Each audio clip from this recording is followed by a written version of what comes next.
데이터베이스 안에는 이제 당연하다시피 이제 여러 이제 그 고객 데이터라든지 여러 가지 데이터가 이제 저장이 되어 있고요. 그거를 암호화하는 방식은 이제 몇 가지 이제 방식이 커다랗게 이제 보면 있습니다. 근데 그 부분을 정확히 좀 이해하는 것이 어떻게 보면 만약에 이런 쪽으로 관련해서 이제 뭐 프로젝트를 하신다면 도움이 되지 않을까 싶어서 이 데이터베이스 암호화 방식에 대한 이해를 이번 세션 목적으로 잡았습니다. 그래서 이제 그 데이터베이스 암호화에 관련돼서 이제 말씀을 드리기 전에 이제 그 관련 그 용어를 정리하자면 제가 이제 말씀드릴 것 중에 하나가 이제 하드웨어 시큐리티 모듈이 있습니다. 그 HSM이 하나 있고요. 그리고 엔터프라이즈 키 매니저가 있습니다. 그래서 커다랗게 보면은 이 HSM이 됐건 아니면 EKM을 하시든 이 두 개 다 이 암호화 키, 그 데이터 암호화 키를 생성을 하고 저장할 수 있는 어떤 솔루션입니다. 근데 약간 이 디자인 그 솔루션의 그 철학이 약간 다릅니다. 그래서 HSM을 보시면 이 이름 자체가 이제 하드웨어 시큐리티 모듈이잖아요. 그래서 하드웨어 기반으로 암호화 키 금고를 만들겠다는 그런 디자인이 있고요. 그리고 EKM 같은 경우에는 사용성과 보안에서 이제 균형을 맞춘 하드웨어 장비가 될 수가 있고 아니면 가상의 그 버추얼 어플라이언스가 될 수가 있습니다. 그래서 엔터프라이즈 키 매니저 같은 경우는 암호화 관리입니다. 그래서 커다랗게 보면 이 데이터베이스에 있는 데이터를 암호화할 때 HSM을 사용하셔도 되고요. 아니면 엔터프라이즈 키 매니저를 사용을 하셔도 됩니다. 거기에 대해서는 제가 조금 더 말씀을 드리도록 하겠습니다. 그래서 이제 기본적으로 요구 조건에 따라서 HSM 또는 EKM을 사용해서 구현을 하시는데 엔터프라이즈 키 매니저를 이용해서 데이터베이스를 암호화하는 것이 그 업계 그 인더스트리에서 베스트 프랙티스라고 이제 생각을 하시면 됩니다. 그리고 이제 그 암호화 키를 이제 관리할 수 있는 솔루션을 말씀드렸으니까 이제 어떻게 데이터를 암호화하느냐 그 기술에 대해서 말씀을 드려야 하는데 몇 가지 제가 다른 말씀을 드릴 건데 그 중에 하나가 이 Transparent Database Encryption이 있습니다. TDE라고 부르는데 이 Transparent Database Encryption TDE는 각각의 데이터베이스 벤더마다 그 암호화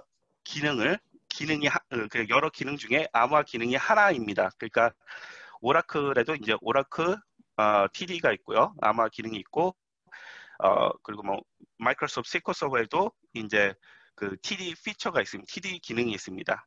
네, 그래서 이거 TD 같은 경우는 저희 회사 그 탈러스 저희 회사에서 개발하는 것이 아니라 이제 TD라고 이제 보통 얘기를 한다면 그 데이터베이스 솔루션 자체에서 제공하는 암호화 기능을 이제 얘기를 하는 겁니다. 그래서 이제 커다랗게 이제 아키텍처부터 제가 말씀을 드리도록 하겠습니다. 그래서 뭐 이제 커다랗게 보시면 이제 왼쪽에는 뭐 여러 가지 사용자가 있습니다. 이제 내부 사용자가 될 수가 있고 외부에서 사용자가 될 수가 있고요. 이 사용자들은 이제 애플리케이션에 어떤 종류의 애플리케이션 서버 쪽을 연결을 하게 되겠죠. 물론 애플리케이션은 이제 어떤 로직을 수행을 하고 그 수행되는 로직을 가지고 데이터가 나오면 그 데이터를 그 뒷단에 있는 그 여러 가지 데이터베이스에 저장을 합니다.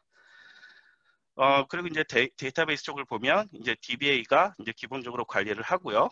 근데 이제 여기에서 이 그 여러 가지 기밀 데이터가 저장되어 있는 이 데이터베이스를 보완한다는 의미는 이 데이터를 훔치려고 하는 그 비허가된 사용자들의 으로부터 어떻게 그 데이터를 보완을 하느냐 그게 이제 초점이 될 수 있을 것 같습니다. 그래서 이제 요거를 보시면 데이터를 암호화하는 방법은 요 밑에 보시면 아까 제가 말씀드린 HSM이 있고요. 하드웨어 시큐리티 모듈이 있고요.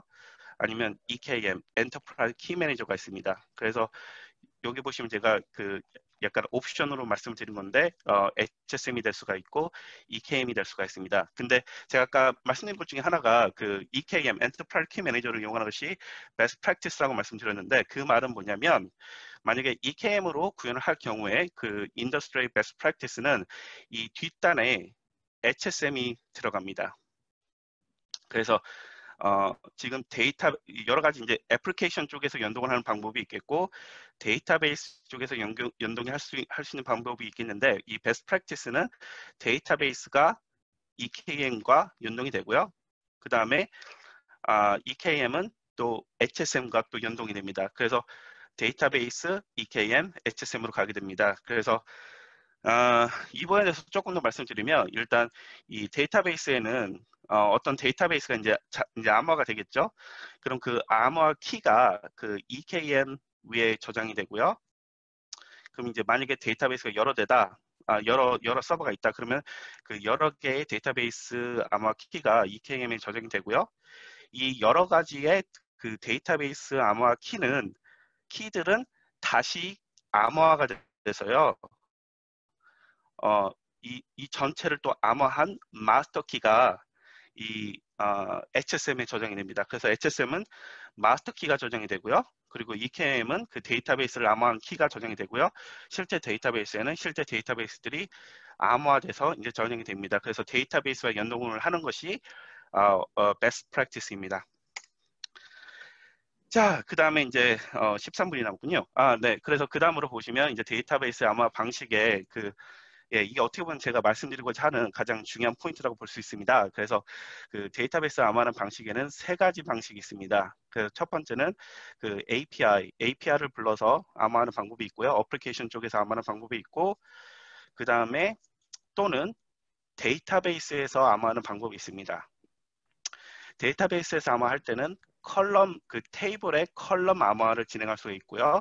또는 그 데이터베이스의 파일을 암호화할 수가 있습니다. 그래서 일단 이 데이터베이스 쪽을 좀 더 보면요. 이 컬럼 암호화라고 한다면 이제 데이터베이스에는 여러 가지 테이블이 있고 각 테이블마다 컬럼이 여러 가지가 있습니다. 그러면은 그 저장되어 있는 컬럼 데이터 자체를 암호화하는 것을 말하는 것이고요. 이제 맨 오른쪽에 그 파일 암호화라고 한다는 것은 이제 이제 여러 가지 데이터베이스의 데이터가 저장이 되어 있는데 그 데이터가 그 윈도우가 됐건 리눅스가 됐건 파일 시스템에 파일로 저장되는 그 파일을 암호화하는 방식을 얘기를 합니다. 그래서 이제 데이터베이스에서 암호화하는 방식은 컬럼 암호화가 있고 파일 암호화가 있고요. 그 다음에 맨 왼쪽에 API 암호화는 뭐 분명 이렇게 딱 보면 분명하지만 이제 어플리케이션 쪽에서 그 HSM 또는 EKM과 연동을 해서 암호화를 한다는 그런 의미입니다. 그래서 좀 더 보면 이제 그 데이터의 보안 대상은 무엇이냐? 그 말은 이제 데이터를 일단 암호화를 했다는 의미는 허가된 사용자와 비허가된 사용자가 있다는 겁니다.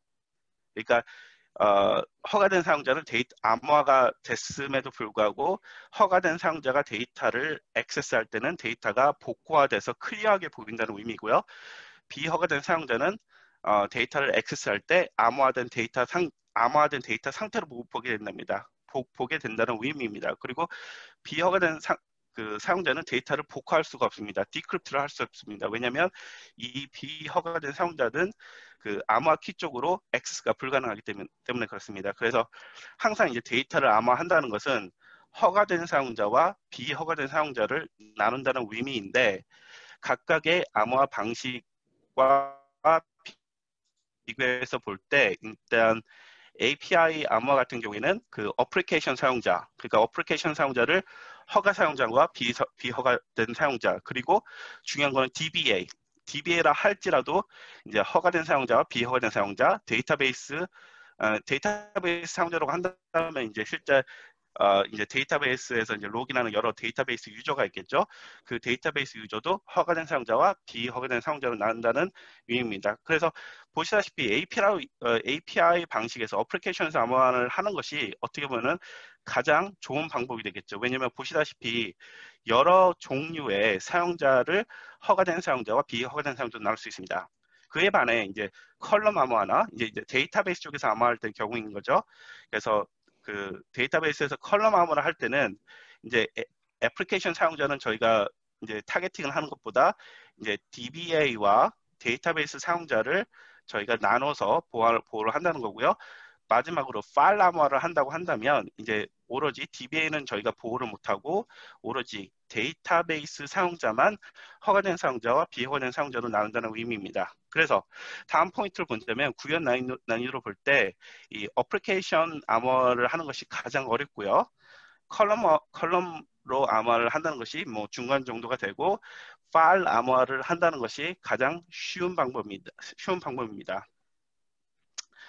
아, 그래서 이 구현 난이도가 실제 이 업계에서 인더스트리에서 아니면 고객들이 기업들이 이 저장된 데이터를 암호화하고자 할 때 가장 많이 고려하는 어떤 여러 가지 그 팩터 중에 하나이고 실제 이제 제가 그 현업에서 봤을 때 이 파일 암호화가 가장 많이 사용되는 프랙티스입니다.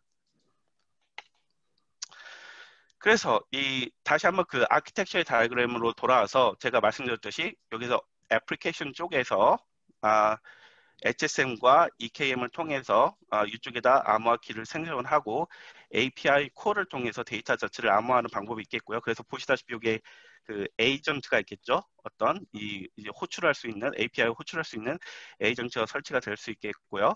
만약에 데이터베이스 쪽에서 암호화를 한다면 첫 번째는 컬럼 암호가 있고 또는 파일 암호가 있습니다. 그래서 난이도로 본다면 말씀드렸듯이 API 암호가 가장 어렵고 왜냐하면 그 애플리케이션을 그 개발을 해야 됩니다. 그렇기 때문에 시간과 돈이 많이 들어가고요. 컬럼 암호화 같은 경우에는 어떤 저희 같은 그 탈러스 같은 회사에서 암호화 솔루션을 가져다가 제품을 가지고 설치하고 구현을 해서 컬럼 암호화를 만들 수가 있고요. 또는 파일 암호화 같은 경우에도 이제 그 기존의 그 소프트웨어를 개발한 것이 아니라 기존의 기능을 이용해서 기존의 기능을 이용해서 그 파일 암호화를 진행할 수가 있습니다. 그래서 아까 제가 용어에 대해서 말씀드릴 때 각 데이터베이스마다 각각의 암호화 기능이 있다고 말씀드렸습니다. 그 암호화 기능은 Transparent Database Encryption, TDE라고 말씀드렸는데 이 TDE 방식은 파일 암호화입니다. 네, 그래서 이 각각의 오라클이 됐건 SQL 서버가 됐건 이 각각 밴드들이 갖고 있는 이 파일 암호화 같은 경우에는 이제 어떤 일을 하냐면 이제 다시 이쪽으로 돌아와서 이 데이터베이스의 TD를 가지고 HSM과 EKM이 연동을 하게 되면 저희가 이 HSM과 EKM이 단순하게 그 데이터베이스가 가지고 있는 TD 기능과 연동이 되는 겁니다. 그래서 데이터베이스 자체 암호화 기능을 가지고 데이터베이스를 암호화하게 되고요. 이 시나리오에서 HSM 또는 EKM의 역할은 그 암호화를 할 때 생성되는 데이터 암호화 키를 데이터베이스 서버에서 저장하지 않고 그거를 분리를 해서 별도의 장비에다가 암호화 키를 저장한다는 것이 가장 커다란 이점이고 그 암호화 키 분리를 하여야만 이제 고객사 입장에서도 어떤 오디팅이라든지 컴플라이언스를 통과를 할 수 있게 됩니다. 5분 전입니다. 네, 알고 있습니다. 고맙습니다. 그래서 그냥 간단한 질문요. 퀵. 감사합니다. 들어가기 전에 전 단계 잠깐요. 미안해요. 전 단계. 바쁜데. 아닙니다. 이거 만약에 5분 남았습니다. 지금 할까? 아니요, 말씀하세요. 마스터키 농담입니다. 잊어버리면 어떻게 돼요? 마스터키 잊어버려도 상관없어요? 네, 그래서 이제 아니요, 상관이 큽니다. 네, 그 마스터 키를 잃어버린다는 것은 이 오거나이제이션, 그 기업체에 있는 모든 암호화 데이터를 한순간에 액세스를 못하게 된다는 의미입니다. 그래서 보통 암호화를 한다는 것은 좀 약간 굉장히 좀 조심스럽게 구현이 되는 부분입니다. 그러니까 조심스럽게 구현이 된다는 의미는 항상 그 HA가 구성이 되고요. 그리고 그 암호화 키 같은 경우에도 여러의 장비에 복사를 해놔야 되고요. 그리고 온라인 카피가 있어야 되고 오프라인 카피가 있어야 됩니다. 그래서 여러 가지 그런 그 데이터 백업을 통한 그런 안정성을 확보를 해야지만 데이터베이스를 암호화하는 것이 중요합니다. 계속 질문에 답이 됐나요? 네, 됐고요. 계속 하시죠. 네, 알겠습니다. 죄송한데, 그래서, 네. 저도 진짜 꼭 좀 물어보고 싶은 게 있는데요. 이게 허가 말씀하시죠. 사용자랑 비허가 사용자를 언급하셨잖아요. 네, 맞습니다. 그럼 이거에 대한 인증은 어떻게 합니까? 그거에 대한 인증은 지금 맨 처음에 아키텍처를 보시면 예. 저희가 그 암호화 키를 분리를 한다고 말씀드렸잖아요. 그게 그 HSM 또는 AKM 솔루션의 역할입니다. 암호화 키를 분리를 하는 것이요.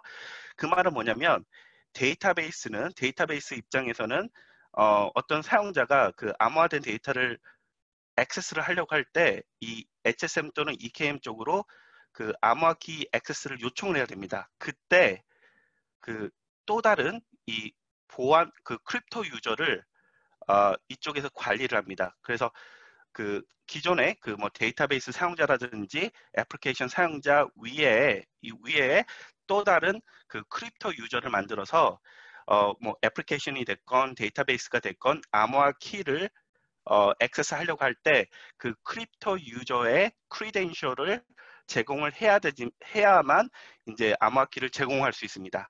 그러니까 이제 별도의 그 액세스 그래서, 컨트롤을 관리하게 예. 된다는 그래서 의미입니다. 결국 다시 그 HSM이나 뭐 EKS 이런 여기에 대한 또 접근에 대한 또 인증이 또 필요하지 않습니까? 그러면 맞습니다. 맞습니다. 결국은 뭐 우리가 뭐 흔히 얘기하는 일반 뭐 인증 방법이랑 크게 다른 게 거의 비슷하잖아요. 결국 그렇게 되면. 그러니까 추가적인 예. 거죠. 그러니까 제가 이제 그 두 가지를 말씀드리겠습니다. 예를 들어서 데이터베이스 암호를 한다면 기존의 DBA 입장에 만약에 DBA를 가지고 얘기를 한다면 이 여러 가지 암호화 방식이 있지만 만약에 데이터베이스 암호화할 때 DBA 같은 경우에 따라서는 그냥 암호화가 됐음에도 불구하고 어떻게 보면 DBA 자체가 모든 데이터베이스 사용자를 관리하기 때문에 마음만 먹으면 DBA가 암호화된 데이터를 액세스할 수가 있습니다. 맞죠? 근데 이 추가적인 additional access control을 같이 구현을 하기 때문에 만약에 제가 DBA라고 할지라도 이 그 크립토 유저의 크리덴셜을 알지 못하면 그 암호화된 데이터를 액세스할 수가 없습니다. 그러니까 별도 그 만약에 시스템 어드미니스트레이터라든지 DBA가 가지고 있는 그런 자기들의 그 액세스 컨트롤과 별개로 또 다른 액세스 컨트롤을 다른 그 보안 솔루션에서 관리를 함으로써 이런 그 시스템 어드민이라든지 DBA가 이제 마음대로 이제 할 수 없게 하도록 추가적인 그런 additional security를 이제 구현을 하는 것이 그 목적이 있습니다. 그리고 두 번째로는 말씀드렸듯이 암호화 키를 분리를 하기 때문에 그 자체가 이제 어떻게 보면은 compliance requirement에서 가장 중요한 그 포인트가 됩니다. 왜냐하면 만약에 이제 이 암호화된 데이터와 그 키가 같은 서버에 같이 정의되어 있다면 그거는 어떤 컴플라이스에 이제 통과를 못하는 그런 이유가 되거든요. 네. 대답이 됐나는 모르겠습니다만 제가 저도 요즘에 이제 보험 관련돼서 많이 그 일을 좀 하다 보니까 이 근본적인 인증에 대해서는 결국 그 원점으로 항상 돌아가는 것 같더라고요. 그래서 결국은 제가 지금 이해한 거는 제가 그냥 레이어를 하나 더 둬서 더 이제 인증을 한 번 더 거치게 하는 정도로 결국 그렇게 맞습니다. 결국은 그렇게 되더라고요. 예, 기본적인 이해는 맞습니다. 예, 그 어떻게 보면 그냥 추가적인 그 오센티케이션을 이제 도한다는 의미인데 그럼으로써 이제 기존의 사용자 가지고 있는 그런 그 파워 퍼미션을 제한을 하고 암호화 키를 분리를 함으로써 어떤 그 서버가 그 도난을 당해도 그 사용자가 그 암호화된 데이터를 액세스 못한다는 거에 그 목적이 있습니다. 그래서 나머지 추가적인 질문은 제가 저희 그 꼬지 카페에 그 글을 이제 질문을 해주시면 제가 그쪽에도 답변을 드리도록 하겠습니다. 네, 1분 남았습니다. 네, 감사합니다. 그래서 제가 마지막으로 드리고 싶은 그런 것은 이제 뭐 TD 파일 암호화에 대해서는 제가 자세히 설명을 안 드리고 그냥 단순하게 데이터베이스의 암호화 기능을 이용해서 이제 HSM이 이제 연동을 한다고 말씀을 드렸는데 그 컬럼 암호화에 대해서는 이제 컬럼에서 이제 저희가 컬럼의 데이터를 암호화하는 거잖아요. 그래서 거기에 대해서 잠깐 간략하게만 말씀을 드리겠습니다. 그래서 제가 그린 그림을 보시면 지금 오른쪽에 그 커스터머 테이블이 있습니다. 근데 보시다시피 이 커스터머 테이블이 이름이 변경이 됐습니다. 그래서 커스터머 언더스코어 뉴가 됐고요. 그리고 보시면 원래 있던 크레딧 카드 넘버 컬럼은 이제 데이터가 비어 있습니다. 그리고 새로운 컬럼을 저희가 더했는데 그 새로 추가된 컬럼은 크레딧 카드 넘버 언더스코어 뉴라는 새로운 컬럼을 추가했고 그 안에 암호화된 데이터만 저장이 되어 있습니다. 그리고 어떤 일을 했냐면 여기 보시면 커스터머라는 뷰를 생성을 했고요. 이 커스터머라는 뷰에는 그 인서트 트리거와 업데이트 트리거가 붙어 있습니다. 그래서 이 목적은 뭐냐면 컬럼 자체가 암호화됐음에도 불구하고, 그거에 대해서는 제가 이번 시간에 말씀을 못 드리지만, 컬럼 자체가 암호화됐음에도 불구하고 어플리케이션 쪽에서 인서트, 업데이트, 딜리트나 셀렉트를 할 때 지금 커스터머라는 뷰가 그거를 그 쿼리를 인터셉트를 합니다. 중간에 가로채서 해당된 사용자 데이터베이스 유저를 보고 이게 허가된 사용자인지 비허가된 사용자인지를 알아보고 이 뷰 코드 안에 어떤 일이 일어나냐면 암호화 솔루션에 DLL을 호출을 해서 에이전으로 하여금 그 원격에 있는 HSM이나 EKM 쪽으로 그 데이터 암호화 또는 복화 요청을 보냅니다. 그래서 뷰와 트리거를 이용해서 데이터 암호화 복화 작업이 일어나고요. 그리고 거기에 따라서 이제 새로운 데이터가 암호화돼서 저장이 되거나 아니면 허가된 사용자라면 암호화된 데이터가 복화돼서 이제 애플리케이션 쪽으로 리턴이 됩니다. 아이고, 이번에는 시간이 들어갔네요. 저번에는 제가 못했는데. 네, 그래서 감사합니다. 제가 여기까지 준비한 발표는 여기까지이고요.